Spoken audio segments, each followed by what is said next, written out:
trauma is genetically encoded and passed down from generation to generation. We know Wow. this in lab rats. We know this in humans. The question is, what does that mean for the healing process?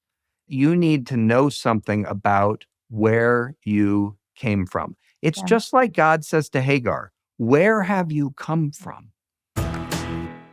I don't think we've had a guest on this show actually dive into that, which I find really interesting. So I'm so glad you're talking about Yeah. this. This is new information that I'm really excited to hear. So I've heard someone mention before, like trauma can, like this lives like almost at our DNA level, like it can be passed on. Do you believe that trauma can like live in our cells and in our DNA and can be passed along? Like I know I've heard that somewhere, and I just wondered what your thoughts are on that. Well, it doesn't matter if I believe it. It's a fact. Okay. Rachel Yehuda has done phenomenal research on this. This is not up for debate anymore. Okay. Trauma is genetically encoded and passed down from generation to generation. We know Wow. this in lab rats. We know this in humans. So the question is, so what? The question is, what does that mean for the healing process? And one thing it means is that you need to know something about where you came from. It's Yeah. just like God says to Hagar, where have you come from? Where you came from matters for the body that you currently occupy. So it might behoove you to know something about your parents, your grandparents, and your great-grandparents. The more that you're talking, I'm just thinking, gosh, you really need to unpack these things with someone that can help guide you through this process. Because because in this day and age, everybody loves self-help and let's go on YouTube and watch a video and figure out how to do it ourselves, right? And biohack and all these things.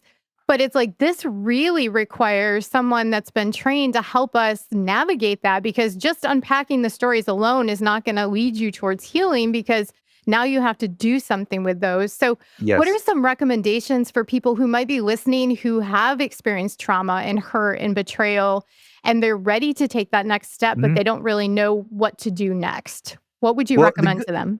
the good news is you live in a time where there are more experienced trauma-informed clinicians than ever before. True. And so, there are lots of places to go. There are lots of modalities that work with trauma.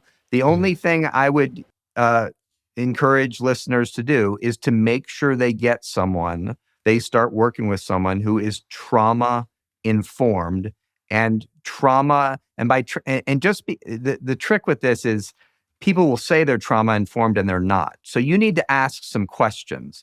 Questions like, your therapist needs to, here at a bare minimum, needs to understand polyvagal theory backwards and forwards. That's a nervous system. It's an autonomic nervous system understanding. Anybody working with people that have trauma need to have a deep understanding of polyvagal theory. That's number one.